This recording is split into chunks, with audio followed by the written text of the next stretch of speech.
ওয়ালাইকুম আসসালাম। আপনারা ভালো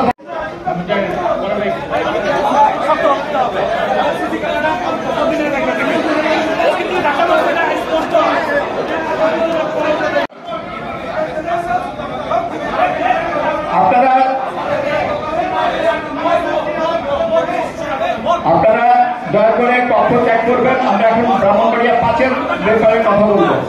আমরা মরবো। আপনাদেরকে অসংখ্য ধন্যবাদ আমাদের সহযোগিতা করার জন্য। দয়া করে আপনারা কক্ষ ত্যাগ করুন। আমরা ব্রাহ্মণবাড়িয়া 5-এর যারা আছেন তারা থাকেন।